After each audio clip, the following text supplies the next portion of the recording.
A kid showed up with a broken key. What happened next changed everything he thought he knew about family and belonging. When the people who should protect you lock you out, where do you turn? Sometimes salvation comes from the most unexpected places, wearing leather and riding steel. If you're new here, subscribe and comment your location. Now let's begin. The rain was coming down hard that night. Not the kind of rain that makes you feel cozy inside. The kind that feels like tiny needles hitting your skin.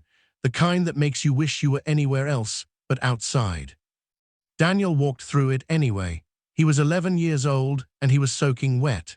His shoes made squeaky sounds with every step. His jacket wasn't doing much to keep him warm anymore. It was too thin and it had holes in the sleeves. He reached the big metal door of the motorcycle garage. The sign above it said Blackhawks MC in red letters. The paint was peeling a little bit. Daniel had walked past this place 100 times before. He'd seen the big motorcycles parked outside. He'd heard the loud music coming from inside sometimes. His stepdad always said to stay away from places like this. Those biker guys are trouble, he'd say. But Daniel didn't have anywhere else to go tonight. He pushed the door open. It was heavy, really heavy, the kind of door that makes a loud sound when it moves. Inside, it was warm. The air smelled like oil and metal and something else Daniel couldn't name. Maybe it was the smell of work, of things getting fixed. A man looked up from where he was bent over a motorcycle engine. He was big, not fat, just big, like he could lift heavy things without trying too hard. He had grease on his hands and some on his face too. His name was James, but everyone called him Sealers. He wore a black vest with patches all over it.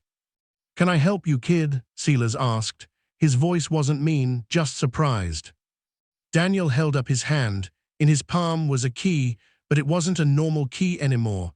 It was broken right down the middle, snapped clean in half.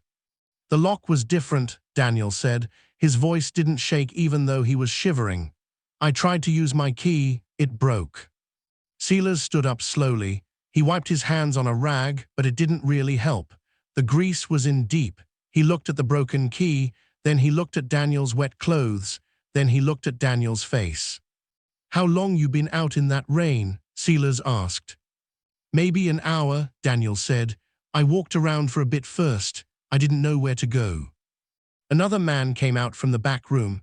This one was even bigger than Sealers. His arms were covered in tattoos. Dragons and skulls and words Daniel couldn't read from where he stood. His name was Mark, but his biker name was Jax. He was the kind of guy who didn't talk much, but when he did, people listened. "Kid soaked," Jax said. "It wasn't a question, just a fact." "Yeah," Sealers said. He walked over to a pile of clothes on a bench. He pulled out a black hoodie. It was huge. It would probably go down to Daniel's knees. The Blackhawks MC logo was on the front, a bird with its wings spread wide. "Put this on," Sealers said, handing it to Daniel. "You can change in the bathroom. It's through that door." Daniel took the hoodie. It felt warm in his hands, like it had just come out of a dryer. He went to the bathroom and peeled off his wet shirt. His skin was covered in goosebumps.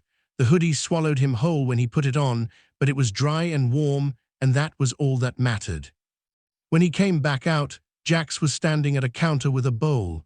Steam was rising from it. "You eat yet?" Jax asked. Daniel shook his head. "Sit," Jax said, pointing to a chair. The bowl was full of stew, beef and potatoes and carrots. It was hot, really hot. Daniel had to blow on each spoonful before he ate it, but it tasted better than anything his mom had made in months. Actually, his mom hadn't cooked in months. That's why it tasted so good. Sealers sat down across from him. He didn't say anything for a while. He just watched Daniel eat, not in a creepy way, more like he was thinking about something. "So your stepdad changed the lock?" Sealers finally asked. "Yeah," Daniel said between bites. "He does that sometimes, when he's mad." "What's he mad about this time?" Daniel shrugged. "I don't know, maybe nothing, maybe everything. He's always mad about something." "Your mom home?" Sealers asked. Daniel stopped eating for a second. He stared at the bowl. "Yeah, she's there, but she's asleep." "It's only 8 o'clock, Sealers said. "She sleeps a lot," Daniel said quietly, The pills make her tired. The garage got very quiet then. The only sound was the rain hitting the roof. It sounded like drums, boom, boom, boom, boom, over and over. Silas and Jax looked at each other. They didn't say anything, but something passed between them. Some kind of understanding that didn't need words. "You got any other family?" Jax asked. "Grandparents, aunts, uncles?" "My grandma died last year," Daniel said, "and my real dad lives in another state. I don't even know which one. He left when I was little." "Friends?" Silas asked. "Someone's house you could go to?" Daniel thought about that. Maybe, but it's late. And their parents would ask questions. They'd probably call my stepdad. Then he'd get even more mad. "What's your stepdad's name?" Silas asked.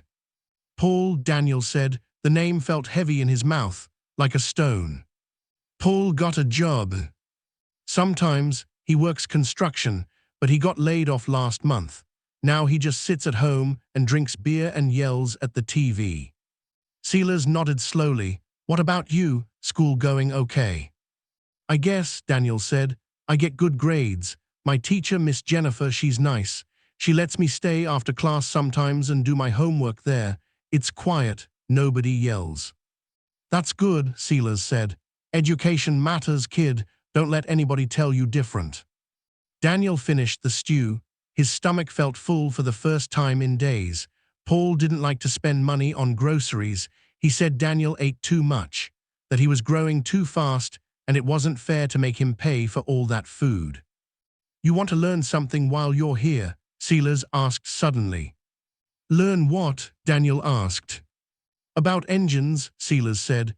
"About how things work. Come here." Daniel followed Silas to the motorcycle he'd been working on. It was old. The chrome was a little rusty. The seat had a crack in it, but Silas was looking at it like it was made of gold. "This here's the carburetor," Silas said, pointing to a part covered in grime. "It's got a problem. It's flooded. You know what that means." Daniel shook his head. "Means too much fuel got in there," Silas explained. "The passages that let air through, they got clogged up, so the engine can't breathe right, can't work right, just sits there dead, even though everything else is fine." Silas handed Daniel a tool. "Sometimes things just need their passages cleared out, need someone to help them breathe again, then they work just fine." Daniel took the tool. It felt good in his hand, solid, real. "Like this?" he asked, trying to unscrew a piece the way Silas showed him. "Just like that," Silas said. "You're a natural." They worked together for almost an hour. Silas talked about compression and spark plugs and timing chains. Daniel didn't understand all of it, but he understood enough. He understood that when something was broken, you could fix it. You just needed the right tools and someone to show you how. "My stepdad gave away my dog," Daniel said suddenly. He didn't know why he said it. The words just came out. Silas's hands stopped moving. "What?" "My dog, his name was Buddy. He was a brown mutt, not special or anything, but he was mine. He slept on my bed every night. Paul said he barked too much, said he couldn't deal with the noise. So one day I came home from school and Buddy was just gone. Paul said he gave him to a farm somewhere, but I don't think that's true. I think he just drove him somewhere far away and left him." Silas put down his wrench. He turned to look at Daniel fully. "How long ago was this?" 3 months, Daniel said. "I cried for a week. Paul said I was being a baby, said it was just a dog and I needed to grow up." "A boy's dog ain't just a dog," Silas said quietly. "That's his friend, his family." Daniel felt something hot behind his eyes. He blinked fast. He hadn't cried in front of anyone since Buddy left. He wasn't going to start now. "You got school tomorrow?" Silas asked, changing the subject. "Yeah," Daniel said. "I have to be there by 8. "You can stay here tonight," Silas said. "There's a couch in the back office. It's leather, smells like old oil and road trips, but it's comfortable. I've slept on it plenty of times myself." "Really?" Daniel asked. Hope crept into his voice before he could stop it. "Really," Silas said. "But tomorrow we gotta make some calls, figure this situation out properly. You can't just keep showing up here with broken keys. That ain't right. That ain't how a kid should have to live. Daniel nodded. Okay. Jax appeared again. He had blankets and a pillow. Cooch is ready, he said. The back office was small but clean. There were posters of motorcycles on the walls, a desk covered in papers, and a big leather couch that looked like it had been there since the beginning of time. The leather was cracked in places, but when Daniel lay down on it, it felt like the most comfortable thing in the world. Sealers brought him a glass of water. You need anything else? No, Daniel said. Thank you for everything. Get some sleep, kid, Sealers said. Tomorrow's a new day. After Sealers left, Daniel lay there in the dark. He could hear the rain still hitting the roof. He could hear the guys talking in low voices in the main garage. He couldn't hear what they were saying, but he could hear the tone. Serious, concerned. For the first time in months, Daniel felt safe. Really safe.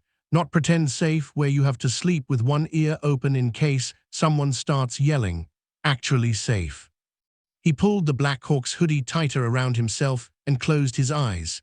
Tomorrow would come soon enough, but tonight he was warm and dry and nobody was going to hurt him. That was enough. The next morning, Daniel woke up to the smell of coffee and bacon. For a second, he forgot where he was. Then he remembered the broken key, the rain, the garage. He sat up and rubbed his eyes. His clothes from yesterday were hanging on a chair. They were dry now. Someone must have put them there during the night. When he walked out to the main garage, Sealers was already awake. He looked like he'd been awake for hours. Maybe he never went to sleep at all. Morning, Sealers said. There's breakfast on the counter. Bacon and eggs, help yourself. Daniel ate quickly. He kept looking at the clock on the wall. School started at 8. It was already 7:15. I called someone last night, Sealers said, sitting down with his own cup of coffee. A friend of mine, her name is Rita. She works for social services. Daniel's stomach dropped. You called social services? Don't panic, Sealers said calmly. Rita's good people. She understands how things work. She's not going to make things worse. She's going to make things better. My stepdad's going to kill me, Daniel said. No, he's not, Jack said from across the room. His voice was flat, final. That's not going to happen. There was a knock on the garage door. Sealers went to open it. A woman walked in. She was maybe 40 years old. She had dark hair pulled back in a ponytail. She wore jeans and a jacket, not the kind of outfit Daniel expected from a social worker. She looked normal, like someone's mom. You must be Daniel, she said, walking over with a small smile. I'm Rita. Hi, Daniel said quietly. Rita sat down next to him. Sealers told me what happened, about the lock, about your key breaking. I need to ask you some questions, okay? And I need you to be honest with me. Nobody's going to get mad at you for telling the truth. Daniel nodded. Does your stepdad hit you? Rita asked. Daniel looked down at his hands. Sometimes, not a lot, just when he's really mad. What about your mom? No, she doesn't hit me. She just sleeps mostly. The pills Sealers mentioned. Do you know what kind of pills? The orange bottles, Daniel said. From the doctor, she takes a lot of them, more than the bottle says to take, I think. Rita wrote something in a notebook. When was the last time you had a real meal at home? Daniel had to think about that. Maybe a week ago, Paul brought home pizza, but he ate most of it. What do you usually eat? Whatever's in the pantry, crackers, cereal, sometimes bread with peanut butter. Rita kept writing. She asked more questions, about school, about friends, about whether Paul had ever locked him out before. Daniel answered all of them honestly. There was no point in lying now. After about 30 minutes, Rita closed her notebook. Okay, Daniel, here's what's going to happen. I'm going to go talk to your stepdad and your mom today. I'm going to explain that things need to change. In the meantime, you're going to stay somewhere safe. Where? Daniel asked. With a foster family, Rita said. Their names are David and Lucy. They're retired. They live in a quiet house about 15 minutes from here. They've taken care of kids before. Good kids who just needed a safe place for a little while. How long is a little while? Daniel asked. I don't know yet, Rita said honestly. Could be a few weeks, could be longer. It depends on what happens with your mom and Paul. But I promise you this, nobody's going to lock you out in the rain again. That's not happening anymore. Daniel felt something strange in his chest. Relief, maybe. Or hope, he wasn't sure which. Can I still come here, he asked, looking at Silas. To the garage. Silas smiled. It was the first real smile Daniel had seen from him. You better, he said. We got engines to fix. Can't do it all by myself. Rita drove Daniel to David and Lucy's house. It was small and painted white with blue shutters. There were flowers in the front yard even though it was almost winter. Lucy was waiting on the porch. She was older, with grey hair and glasses. She looked like the kind of grandma who baked cookies and read bedtime stories. Welcome, Daniel, she said warmly. Come on in, I made lunch. The house smelled like soup and bread. It was clean but not too clean. There were pictures on the walls, a big TV in the living room, books on shelves. It looked like a real home, the kind Daniel had only seen in movies. This is your room, Lucy said, opening a door down the hall. It's not big, but it's yours. Nobody's going to come in without knocking first. The room had a bed with a blue blanket, a desk, a lamp, a window that looked out at the backyard. It was simple, but it was more than Daniel had expected. Thank you, he said quietly. You're welcome, sweetheart, Lucy said. Now come eat, you look too skinny. The next few weeks passed in a strange blur. Daniel went to school every day. David drove him there in the mornings and picked him up in the afternoons. Lucy made dinner every night, real dinners, chicken and vegetables, spaghetti with meatballs, meatloaf with mashed potatoes. Daniel ate until he was full every single time. And every Saturday, David drove him to the Blackhawks garage. Silas was always there waiting. He taught Daniel how to change oil, how to check tire pressure, how to clean chrome until it shined like a mirror. The other guys in the club started to know Daniel's name. They'd nod at him when he came in. Sometimes they'd ruffle his hair or ask him about school. Daniel felt like he was becoming part of something bigger than just himself. One Saturday, a new guy showed up at the garage. His name was Miller. He was younger than most of the other guys, maybe 25. He had slicked back hair and a cocky smile. He was trying to join the club. Silas said he was a prospect. That meant he had to prove himself first. Miller watched Daniel working on a motorcycle chain. Who's the kid? He asked Jax.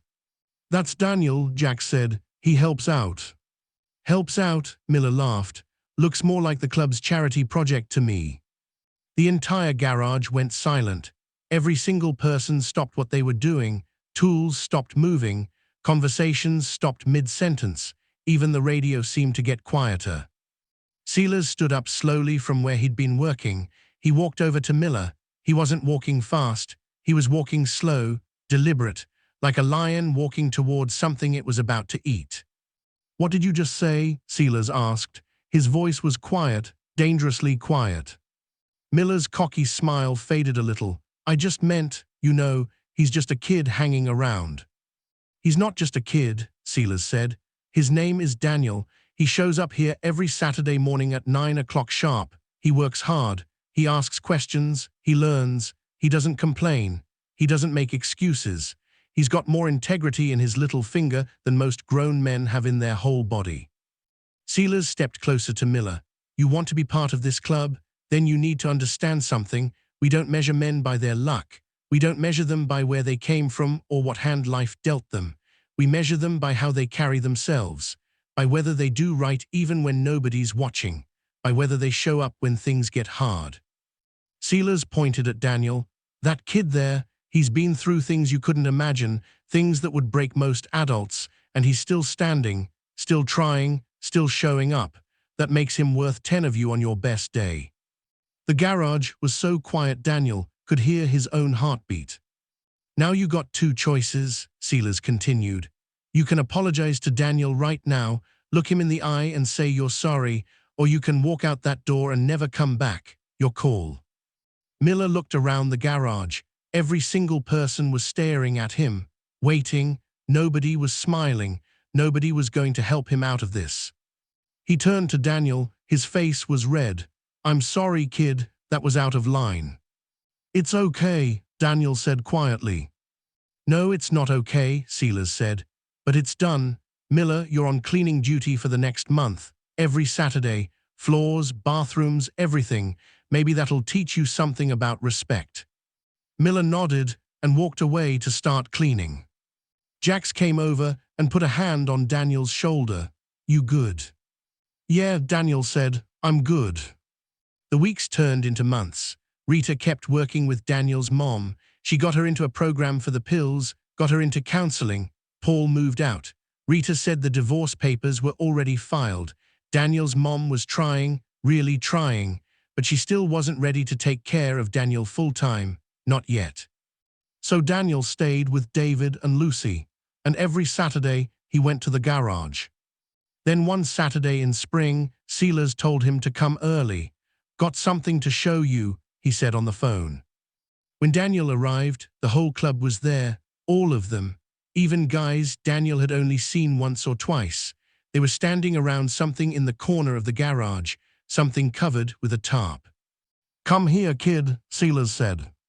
Daniel walked over slowly. His heart was beating fast.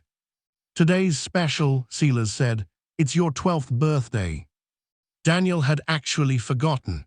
With everything going on, birthdays didn't seem important anymore. "We got you something," Jax said. Silas pulled the tarp away. Underneath was a workbench, a real one, made of solid wood. It had drawers and a vise and everything, and mounted on the wall above it was a wooden sign. The letters were burned into the wood by hand. They said, "This door stays open." Daniel stared at it. He couldn't speak. His throat felt tight. "This is your spot," Silas said. "Your permanent spot, right here in this garage. Doesn't matter what happens out there in the world. Doesn't matter if things get hard or confusing or scary. This door stays open. You understand? You always got a place here." Daniel nodded. He was crying now. He couldn't help it, but these weren't sad tears. They were different. "Thank you," he whispered. "No," Silas said, putting his hand on Daniel's shoulder. "Thank you for trusting us, for showing up, for being exactly who you are." The whole club gathered around then. They brought out a cake. It said, "Happy Birthday, Daniel," in blue frosting. They sang Happy Birthday. It was off-key and loud and perfect. Later, after everyone had cake and the party was winding down, Daniel sat at his new workbench.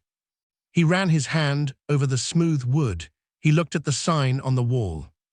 "This door stays open." He thought about his old house, the one where the lock kept changing, where the key broke, where he never knew if he'd be able to get inside or not. That wasn't his home. It never really was. This was his home, right here, with these men who rode motorcycles and fixed engines and kept their promises, with Silas and Jax and all the others who looked out for him, with David and Lucy who fed him and asked about his homework, with Rita who fought to keep him safe. His old home locked from the outside. You needed the right key to get in, and sometimes even the right key wasn't enough. But this new family, they didn't even need a key. The door was always open, and Daniel finally understood what that meant. It meant he belonged, not because of what he could give them, or because he was convenient, or because the lock happened to work that day. He belonged because they wanted him, because they chose him. And that was something nobody could ever lock out. Daniel picked up a wrench and started working on the motorcycle Silas had left for him. His hands moved with confidence now. He knew what he was doing. He'd learned from the best. Outside, the sun was shining. Inside, the garage smelled like oil and metal and home. And somewhere in Daniel's chest, in that place where fear used to live, there was something new growing. It felt like hope, like safety, like family. And it felt permanent. Thank you for watching Daniel's journey from a broken key to an unbreakable bond. Now I need to know, have you ever found family in the most unexpected places? Drop a comment telling me where you're watching from and what moment hit you hardest. Your story matters. Subscribe so you never miss these life-changing tales.